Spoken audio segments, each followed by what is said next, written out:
ನಮಸ್ಕಾರ ಬಂಧುಗಳೇ. ಭಗವದ್ಗೀತೆಯಲ್ಲಿ ಶ್ರೀಕೃಷ್ಣನು ನೀಡಿದ ಸಂದೇಶ ಎಲ್ಲರ ಬದುಕಿಗೆ ದಾರಿದೀಪ.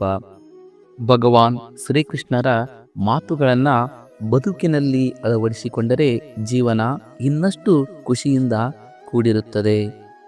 ಶ್ರೀಕೃಷ್ಣನ ಈ ವಚನಾಮೃತಗಳು ಎಲ್ಲರ ಬದುಕಿಗೂ ದಾರಿದೀಪ. ಅಂತೆಯೇ ಬದುಕಿನ ಯಶಸ್ವಿಗೆ ಶ್ರೀಕೃಷ್ಣ ನೀಡಿದ ಸಂದೇಶಗಳು ಇಲ್ಲಿವೆ, ನೋಡೋಣ ಬನ್ನಿ. ದೇವರಲ್ಲಿ ಭಕ್ತಿ ಇಡಿ. ಶ್ರೀಕೃಷ್ಣನು ದೇವರ ಮೇಲಿನ ಭಕ್ತಿಯು ಜೀವನದಲ್ಲಿ ಸಂತೋಷ ಹಾಗೂ ನೆಮ್ಮದಿ ಸಿಗುತ್ತದೆ. ಸುಖದ ಸಮಯದಲ್ಲಿ ದೇವರನ್ನು ಯಾವತ್ತೂ ಮರೆಯಬಾರದು ಎಂದು ಹೇಳಿದ್ದಾರೆ.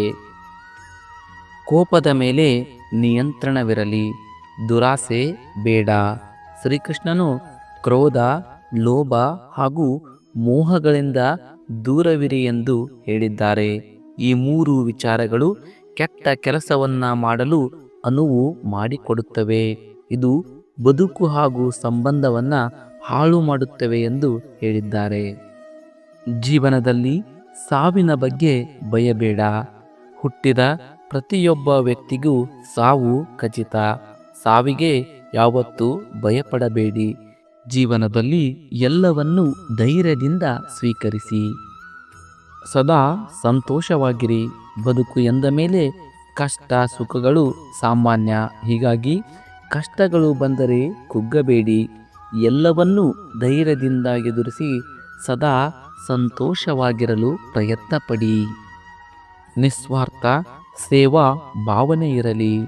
ಸ್ವಾರ್ಥವಿಲ್ಲದೆ, ಯಾವುದೇ ಪ್ರತಿಫಲ ಅಪೇಕ್ಷೆಯಿಲ್ಲದೆ ಕೆಲಸವನ್ನ, ನಿನ್ನ ಕರ್ತವ್ಯವನ್ನ ಮಾಡು. ನಿಸ್ವಾರ್ಥ ಸೇವಾ ಭಾವದಿಂದ ಬದುಕು ಸುಂದರವಾಗಲು ಸಾಧ್ಯ ಎಂದು ಶ್ರೀಕೃಷ್ಣ ಸಂದೇಶವನ್ನ ನೀಡಿದ್ದಾರೆ. ಕರ್ತವ್ಯ ಪಾಲನೆ. ಜೀವನದಲ್ಲಿ ಎಲ್ಲರೂ ತಮ್ಮ ಕರ್ತವ್ಯ ಏನಿದೆ ಅದನ್ನು ತಪ್ಪದೇ ಪಾಲಿಸಿಕೊಂಡು ಹೋಗಬೇಕು. ಕರ್ತವ್ಯದಿಂದ ವಿಮುಖರಾಗಬಾರದು.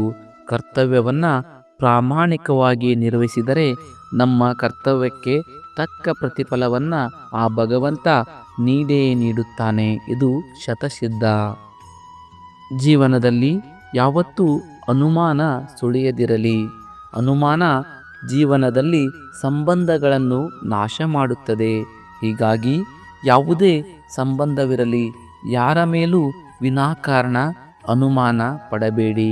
ಆದಷ್ಟು ನಂಬಿಕೆಯನ್ನ ಇಟ್ಟುಕೊಳ್ಳಿ. ನಂಬಿಕೆಯೇ ಬದುಕು. ಜೀವನದಲ್ಲಿ ನಂಬಿಕೆ ಕಳೆದುಕೊಂಡರೆ ಆ ಸಂಬಂಧವೇ ಕಳೆದುಕೊಂಡಂತೆ. ಜೀವನದಲ್ಲಿ ನಿಮ್ಮ ಜ್ಞಾನ ಅಧಿಕವಾದಷ್ಟು ನೀವು ಅಹಂಕಾರಿಯಾಗುತ್ತಾ ಹೋಗುತ್ತೀರಿ. ಅದೇ ಆ ಜ್ಞಾನ ವಿಷದಂತೆ ಕೆಲಸ ಮಾಡುತ್ತದೆ. ನಿಮ್ಮ ಜ್ಞಾನ ಅಧಿಕವಾದಷ್ಟು ನೀವು ವಿನಮ್ರರಾಗುತ್ತಾ ಬಂದರೆ ಆ ಜ್ಞಾನವೇ ನಿಮಗೆ ಅಮೃತವಾಗುತ್ತದೆ. ಜೀವನದಲ್ಲಿ ಬದಲಾವಣೆಗಳಿಗೆ ಹೆದರಬೇಡಿ. ಬದಲಾವಣೆ ನಿಸರ್ಗದ ಸಹಜ ನಿಯಮವಾಗಿದೆ. ನೀವು ಬದಲಾವಣೆಗಳಿಗೆ ಸದಾ ಕಾಲ ಸಿದ್ಧರಾಗಿರಬೇಕು. ನೀವು ನಿಮ್ಮ ಕರ್ಮಗಳ ಅನುಸಾರವಾಗಿ ಮುಂದೆ ನೀವು ಶ್ರೀಮಂತರೂ ಆಗಬಹುದು ಅಥವಾ ಭಿಕ್ಷುಕರಾಗಬಹುದು. ಎಲ್ಲವೂ ವಿಧಿಲಿಖಿತ. ಯಾರಲ್ಲಿ ಕೋಪ ಮತ್ತು ಅಹಂಕಾರಗಳೆಂಬ ಎರಡು ಗುಣಗಳಿದೆಯೋ ಅವರಿಗೆ ಶತ್ರುಗಳ ಅಗತ್ಯವೇ ಇಲ್ಲ. ಅವರನ್ನು ನಾಶ ಮಾಡಲು ಆ ಎರಡು ಗುಣಗಳೇ ಸಾಕು. ಜೀವನದಲ್ಲಿ ಯಾವತ್ತಾದರೂ ಸೋತೆನೆಂದು ಅನಿಸಿದಲ್ಲಿ, ಯಾವ ಮಾರ್ಗವೂ ಕಾಣದೆ ಕಂಗಾಲಾಗಿ ಹೋದಲ್ಲಿ ಅವಶ್ಯವಾಗಿ ಭಗವದ್ಗೀತೆಗೆ ಶರಣಾಗಿ. ಅಲ್ಲೊಂದು ಬೆಳಕು ಖಂಡಿತವಾಗಿಯೂ ನಿಮಗೆ ಕಂಡೇ ಕಾಣುತ್ತೆ. ಕಾಣದ ಕೈಗಳಿಂದ ಸಾವಿರಾರು ಕುತಂತ್ರಗಳು ನಡೆದರೇನಂತೆ, ಮೇಲೊಬ್ಬ ಎಲ್ಲವನ್ನ ವೀಕ್ಷಿಸುತ್ತಿರುವನು. ನಿಮ್ಮ ಕಣ್ಣೀರಿನ ಎಲ್ಲ ಹನಿಗಳಿಗೂ ನ್ಯಾಯವನ್ನ ನೀಡೇ ನೀಡುತ್ತಾನೆ.